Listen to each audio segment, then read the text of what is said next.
Hi, welcome to Culture and Causation. I'm Aaron Briley, and I'm excited to have my guest today, Dr. Richard Sander. Now, Dr. Sander is a professor of law at UCLA, and we'll be discussing his book, Mismatch: How Affirmative Action Hurts Students It's Intended to Help, and Why Universities Won't Admit It. And another book we'll discuss is Moving Toward Integration, published by Harvard University Press in 2018. Dr. Sander, welcome to the show. Thank you for having me. Great. So you argue in your book Mismatch, that affirmative action harms the students who receive these preferences. And, this is one of the subjects that every time I bring it up to people, a large percentage of people are absolutely shocked by the results. But not only by the results, they're also shocked because they never even heard of your research. So I thought we could address maybe both of these issues today. Both, what are the results of your research in that book, and why this information is still relatively unknown and underreported? So, my first question is, I was just wondering if you could start off by explaining what affirmative action is and why schools in particular would support such a policy. Sure, thanks. Well, affirmative action, I think, is best thought of as an umbrella term. It really refers to a whole suite of things that universities can do to try to increase access to groups that are underrepresented. Um, and, there are sort of two categories of that affirmative action. One is focused on things like outreach and trying to rethink one's admissions policies and um, trying to help uh, sort of build the pool of students who are qualified to be admitted. The second type of affirmative action is about preferences and essentially applying different standards to different groups of applicants. And these two uses are often conflated. And I want to make clear that I think the first type, the outreach type and better, fairer processes type, is all good and really important to do and can make a big impact. The problems come with the second type where you're using different standards. And, I think, Aaron, the first big misconception that people have is that they don't realize that preferences in a lot of American higher education are really large. Um, so I teach in a law school, and most law schools in the country um, give such a large preference that uh, an African American student who's in the middle of the pack is basically given a boost that puts them in a place comparable to a white student or an Asian student who's at, say, the 90th percentile in the applicant pool. So It's a big jump. they're moving students up from the middle of the pack to the top of the pack. And the reason for that is that there's a big test score gap and a big sort of achievement gap in high school, and that carries over frequently to college. And that means that that if schools want to admit a proportionate number of different racial groups, then they end up using pretty large preferences to get there.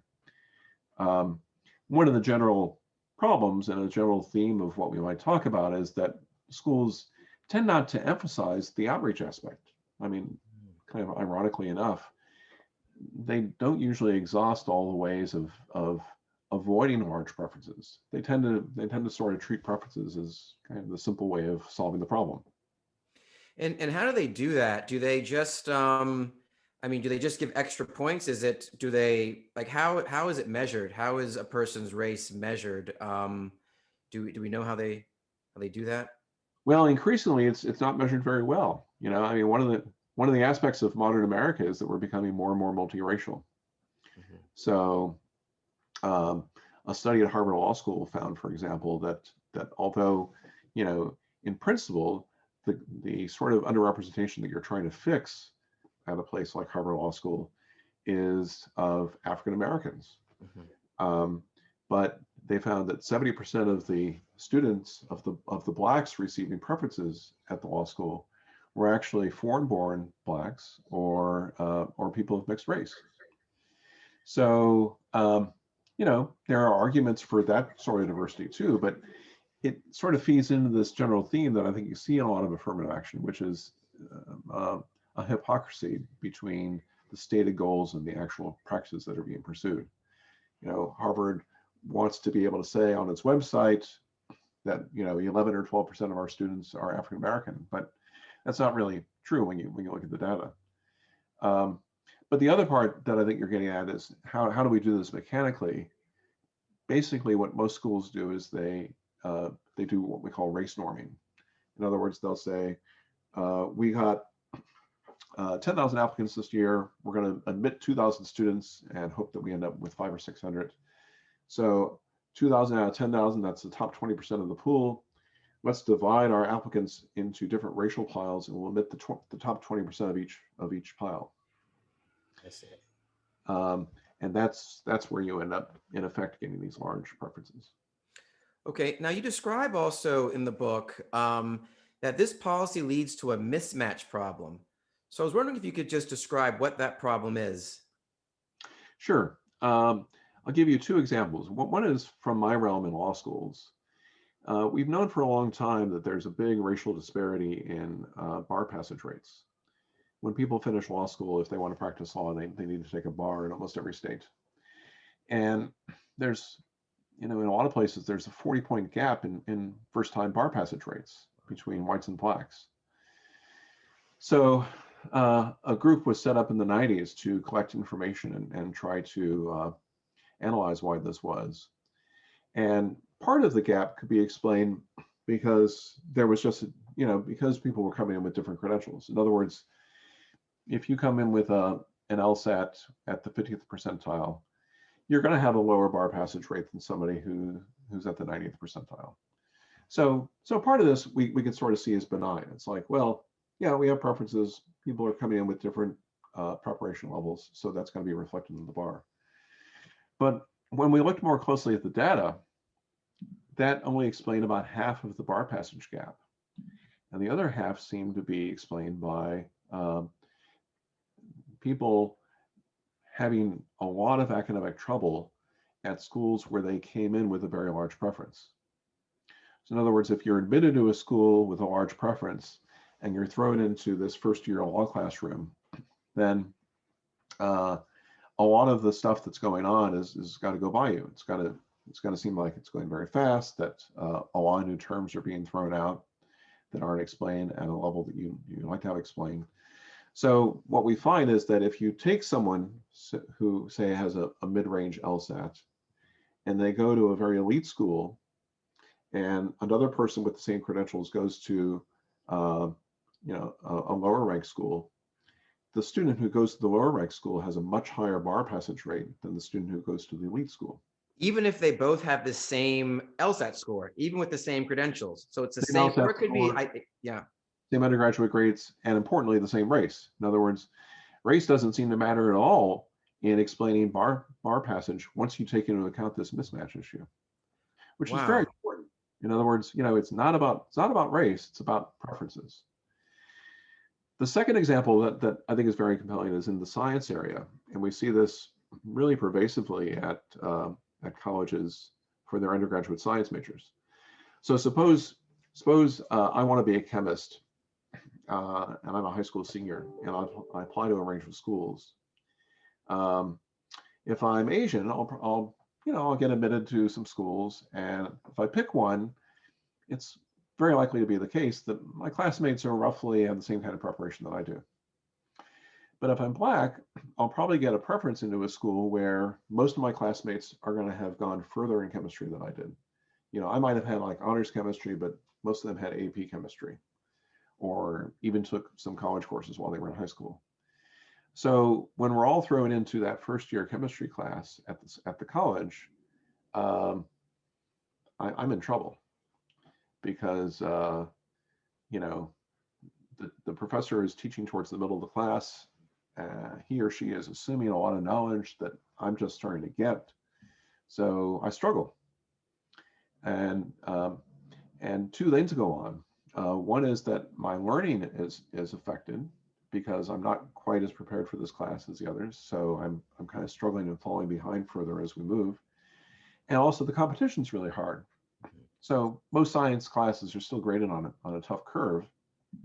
And if all my peers have this AP background, then I have a good chance of getting a C. So the learning problem and the competition problem both basically make me feel really crummy about my chemistry major. And I feel like I'm going down in flames. And what you observe is that a huge percentage of students of all races who get preferences uh, that start in sciences end up switching out. They might switch from a hard science, say organic chemistry, to something a little softer, something in biology. Or commonly they'll just switch over to, you know, communications or sociology or some field where they think that they're going to be able to compete better. And in fact, their grades will go up if they make that switch. Wow. Okay. So we have those, at least those two types of mismatch problems. You said there's a learning mismatch problem. There's a competition mismatch problem. And I also think you discuss a socials or social mismatch problem as well. Could you explain that? Sure. Yeah. You know, the colleges who defend affirmative action often argue that a key reason for it is not only just kind of trying to correct um, disparities, trying to make sure that we have racially diverse leadership graduating from top schools, which again is a great goal. Um, uh, that gets undermined a little bit by learning and competition mismatch, gets undermined a lot in the fields of science and law. But the other goal of affirmative action that's always cited is trying to create an inclusive learning environment, trying to create an environment where people benefit by interacting with others who are different from them, which again is a terrific goal. Um, and you know, I'm a big believer in integration. Um, but if you achieve integration through large preferences, you often get another boomerang effect, which is that students who enter school with a large preference end up socializing with students who have also received a large preference. Um, the best study that has looked at this is something called interracial friendship. It's a study done at Duke University about 15 years ago. And the scholars there tracked the whole Duke freshman class. And they had information about the admissions process. So they sort of knew something about student credentials. What they found was that the very first semester at Duke, there was a lot of interracial friendship, a lot of mixing, sorting. Um, Whites and Asians were likely to become friends with blacks and Hispanics and vice versa. But as time went on, friendship networks became more sorted by GPA. So for whatever reason, and the study didn't try to explain exactly the reasons, but we can guess them. If you're doing really well, you tend to hang out more with other students who are doing well. And if you're struggling, you tend to find friendship networks among other people who are struggling.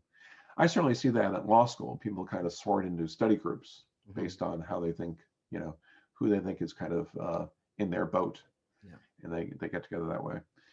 Anyway, if you use really large racial preferences, then GPAs are going to be stratified by race. Mhm. And that means that these friendship networks are going to become more stratified by race as you go on. And then there are other pressures that sort of amplify this. You know, you've got a lot of elite schools, you have pressure for separate racial dining halls, separate dorms, and these are not driven by white students. They're generally driven by underrepresented minority students who Graduations too, feel, also. yeah, Yeah. they sort of feel like they're at sea, Mhm. which I think is largely driven by the mismatch. And so they want to have a place of refuge where they don't feel, well, what the term is safe space, right? Yeah. Um, so, you know, it's not hard to see all these mechanisms fitting together that really undermine every single goal that we have in trying to create affirmative action in the first place. And, you know, the real uh, compelling testament to the power of these problems is that we still need such large preferences. I mean, these policies have existed for 50 years now, and a New York Times study a couple of years ago found that minority representation at top schools is not any stronger than it was in the early 80s. In some cases, it's weaker because the underlying gaps that are causing these problems are not being addressed. Mm. Well, I think this is information that really everyone should know. And I mean, I'm shocked, but I'm not shocked, given the state of the culture, why more people don't know this.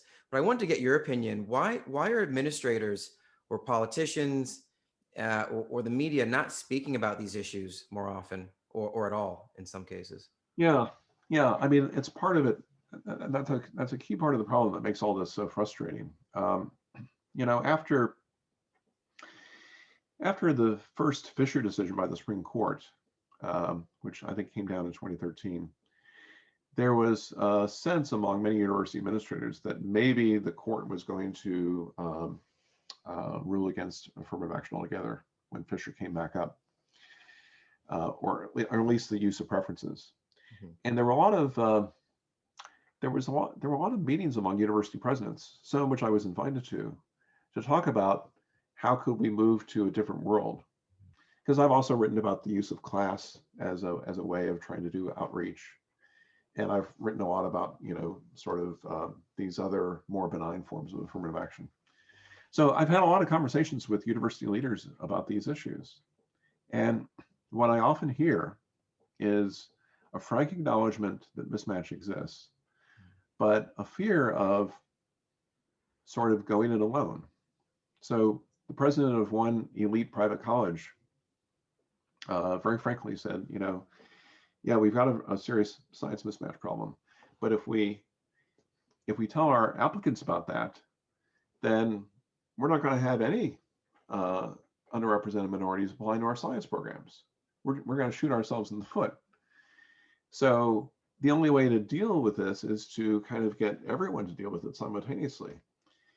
And there are many university presidents who are candid, but there are many who don't want to be candid, and they're thinking, well, if we start talking about this, we'll make ourselves targets for litigation. Uh, we'll become the next Harvard, the next University of North Carolina, both of which are being sued in federal court for preferences. So we've got all these perverse incentives that keep folks from uh, taking leadership on this. And the other problem that's just gotten worse over time is transparency. If we had a requirement where every university had to put up anonymized versions of its student application and outcome data, Mhm. then it wouldn't be hard for folks like me to create software that you could go and you could say, well, I'm a Black or I'm an Asian, and I've got these credentials, and I want to see where I'm likely to get in and what my outcomes will be. And if you could see that easily, then people would realize that they're that they are better off finding a school where they're well matched academically. And this is just based on credentials, right? So it could be anyone putting, looking at the numbers and looking at test scores and looking at GPAs and looking at these things and then trying to determine where they would likely succeed. Yes, it's important that the information have race because, of course, the admissions processes vary along racial lines. But if you just had outcome data that said, okay, so if I go to uh, Columbia and I have this SAT score and these grades, and this is the chemistry course I've taken, what are my chances of getting a chemistry degree, irrespective of race? And yeah, it'd be super valuable information.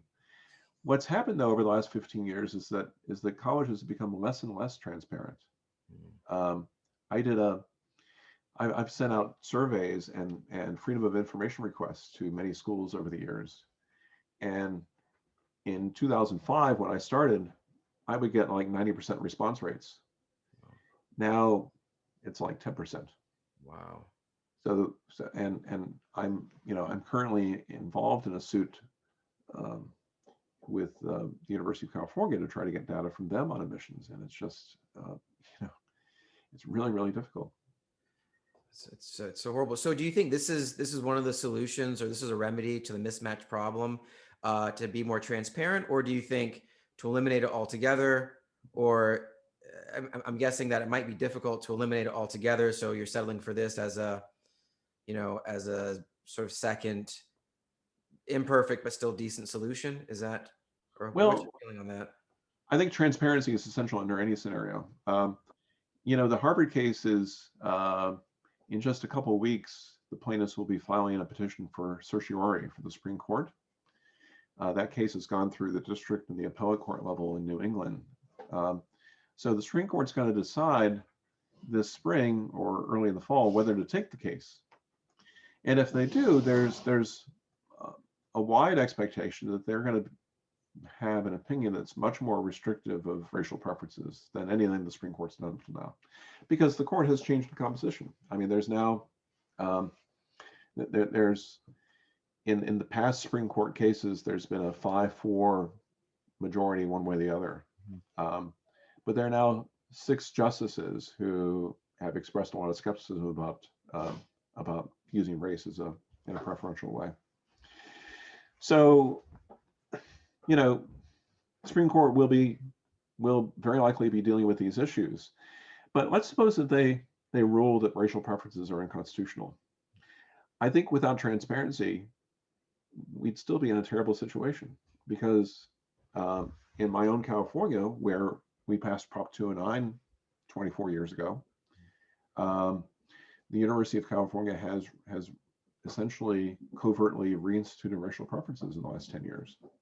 Now, I want to ask about that. How do they do that? How do they get around these laws when they outlaw, affirmative action, but they're still able to do it? Is it just a sort of semantic issue? Do they change the language? How do they do that? And how is that acceptable? Well, California was the first state to ban the use of race. I mean, all states have had bans on discriminatory treatment for the last 50 or 60 years. Mm-hmm. California was the first one to say you can't use race either in a preferential or a discriminatory way. And that was in 1996. And there are now 8 or 9 other states that have done the same thing. When that first happened, it did have a huge impact on state programs, including the University of California. And I've written about this. I think the impact was overwhelmingly favorable, because it forced the university to start using the kind of outreach mechanisms we talked about before. Mm-hmm. And for the first time, like UCLA, my home campus, developed partnerships with struggling schools in low-income neighborhoods, and set up tutoring programs and all sorts of things that had an amazing effect. It really improved the pipeline, so that there was a very substantial increase, not a decrease, in the number of Blacks and Hispanics at the university, and an even bigger increase in the proportion of those that were doing well, graduating, having high GPAs, going on to graduate school. So by every measure, it was, I think, highly successful. But the university continued to be under a lot of political pressure to do more. And in particular, there was agitation that too many of the additional minorities attending UC were going to like UC Santa Barbara and UC Davis. Not enough were going to UCLA and Berkeley. So the school in 2007, my school, started reintroducing preferences. We know this because we pressured the school to do an internal report. And I was able to get that report publicly released in 2018. So it's been documented that preferences came back, and they have gradually spread. But unless you sort of incessantly sue these schools, they can get away with it. And if there's no transparency, it's hard to know how they're doing it or what they're doing. But you do know that it is happening. I mean, that's yeah, clear. Yeah. I mean, I have been able to pry loose enough sets of data that it's very clear that it's happening. But it's very costly to get any data, and it's really costly to sue. I mean, the plaintiffs in the Harvard case have spent millions of dollars getting the case to this point. And there aren't that many of us sitting around with a couple $1 million that we can spend to try to get our neighboring university to comply with the Supreme Court rules. Wow. So it turns out to be really easy to evade this. And again, it's because it's this feedback problem, because a lot of a lot of people in society think, well, why not let them? What's the big harm? Um, if they were doing invidious discrimination, there'd be an outcry, and the media would be all on top of them and stuff like that. But we sort of have this cultural assumption that, well, this is all well intentioned, so why get exercised about it? Yeah, I think that's a great point. I think just having these good intentions, it's a smokescreen. It just fools so many people, even though there are these horrible consequences. The fact that just say that you're doing it for this noble purpose, really, unfortunately, it blinds a lot of people. So I want to just move on, maybe to talk about your recent book, Moving Toward Integration, published in Sure. 2018. Well, And Aaron, yep. can I just throw in one other thing about the mismatch stuff before we move on? Oh, please do. Yeah.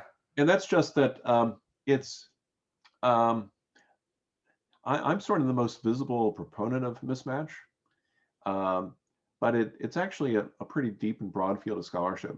There are over 30 scholars now who have written about mismatch and done a wide variety of research in different fields. So it's the funny thing is that the sort of the blowback has has been largely directed at me because my work has gotten more attention. Um, and that's fine in terms. I don't mind getting the blowback, but the problem is that it's often perceived that that sort of there are only one or two of us who are making this argument, but it's actually, I think, in academic circles it's a pretty well established finding. That's great. Well, hopefully, yeah, hopefully it'll continue to grow and people will realize that it's more than just you. Is you're not, just this lone outlier, but there is a community of people who have dug into the research and taken the pains. 'Cause I'm sure some of the stuff takes a lot of time to get. It's not just difficult, but you have to wait and it's hard to get some of the data that you need. Um, Great. So let's talk about your most recent book called Moving Toward Integration, published in 2018. And I was wondering if you could just tell us a little bit about what the book entails and why you wrote it. Sure, I've been interested in fair housing issues ever since I was in graduate school, and uh, there's been this interesting puzzle, I think, which is that we passed fair housing laws back in the 60s, but housing segregation has continued to be pretty high. So why is that? Uh, and it sort of goes against our other narrative, that civil rights laws will bring about equality on their own.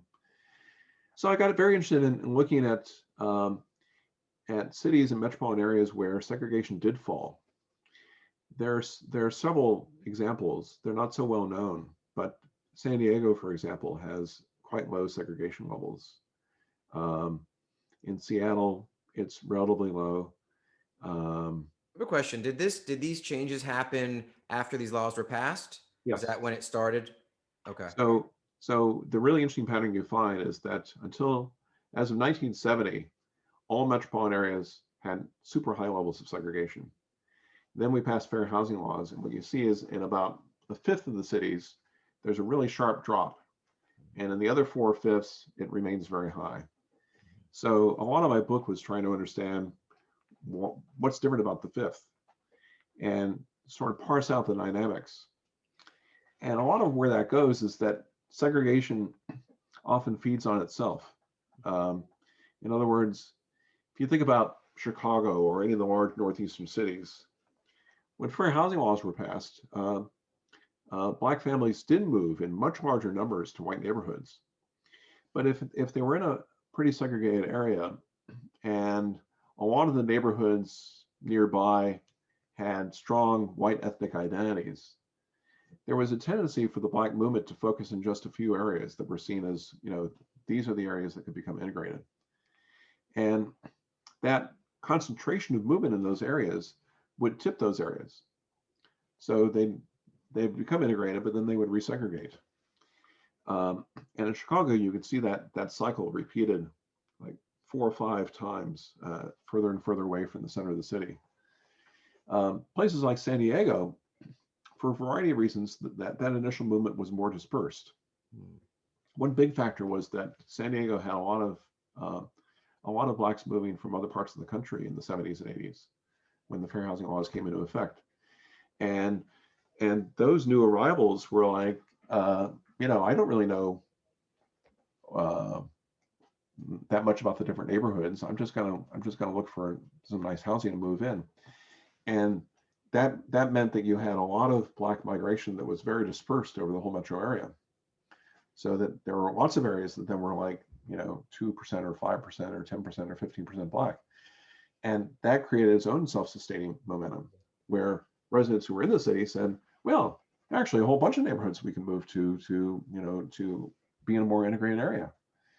So it's very sensitive to sort of these self-fulfilling patterns. And just to clarify, just for the viewers, these fair housing laws, what did they actually do? How did they open up, these areas to minorities? I mean, what was the problem they were trying to solve? Well, they were essentially making it illegal for private owners of housing to discriminate. There were some exceptions. These were controversial bills, but basically they just meant that realtors now had to treat everyone the same when they showed houses. They couldn't say, well, you're white, so let me show you some nice white neighborhoods. Um, and landlords couldn't sort of say, well, let me steer you towards my black building instead of my white building. Um, and there have been debates about how effective they were, but there's a lot of evidence showing that discrimination levels really fell very sharply. So it wasn't that they failed in their intended purpose. It was that there were these other kind of self-sustaining mechanisms that kept segregation going in a lot of places. So anyway, the really exciting upshot of this is that it gives us a lot more insight into how integration levels could increase more widely. And it's also the case that every single one of these metro areas where segregation fell have seen dramatic improvements in black outcomes and narrowings of racial gaps. So test scores, going back to the mismatch issue, Yeah. test scores tend to converge in areas that are more integrated. Health outcomes converge a lot. The black-white gap in mortality, which is not at all trivial, falls by 2/3 in areas that have lower segregation. Um, uh, Black employment levels are higher. Um, the tendency to form single-family households is lower. Wow. So what do you think explains this? Is it just sort of a cultural, the ideas, they share the same values and customs, and it's just cultural integration that's happening? Is that I mean, does that explain it, or do you know? Or No one really knows exactly why it's happening. Partly because it's very consistent with two very different theories, both of which may be true. I mean, one is what you're sort of raising, which is that if you're in San Diego and you move from a neighborhood that was 80% black to one that's 10% black, you're now in an environment where there are many more college graduates, where more yoga studios, more things to eat, to do, all these things, right? yeah, you form friendships with folks whose parenting practices are a little bit more mainstream. Um, you're less likely to fall in with a gang in high school. So there's sort of these cultural explanations you can have, Mhm. or it could be that in the more integrated neighborhood, you just have more opportunities. The teachers in the local school are better. The employers are more likely to hire you coming from that neighborhood, and you're more likely to live close to good jobs. um, Maybe all the above. And it's very hard to parse out. We haven't done any controlled experiments, and just created artificial integrated environments. It's very hard to infer from historical patterns what the role of causation is. And how do you try to promote more integration in these areas, in these cities that initially were had these high levels of integration, but then fell back down to being more segregated? Do you have any thoughts on that, on how to change Well, that? well, to be clear, no city has gone backwards. In other words, everyone's at this really high level of segregation 70, and you've got some that get much better and some that just get a little better. Okay, It's I gotten see. a little bit better everywhere. I So see. Chicago is less segregated now than it was in 1970, and New York and Pittsburgh and any place you look at. But it's sort of whether that fall is going to be small or whether it's going to be really, really substantial. And it seems to only be when you get to that really substantial fall that this becomes uh, self-reinforcing with all these positive side effects. So how do you get there? Well, we currently have 2.5 million households in America that receive rental assistance through what's called the Housing Choice Voucher. And I've just been doing some research in the past month showing that in many metropolitan areas, the housing authorities do a very lousy job of helping people who get a voucher to find housing in a low poverty neighborhood. I mean, this is a program we've already got in place. If we in Seattle, there was an experiment where they spent about $2,000 per family giving them counseling and helping them find good housing. And the share of voucher recipients who lived in what we call high opportunity neighborhoods Mhm. went from 14% to 54%.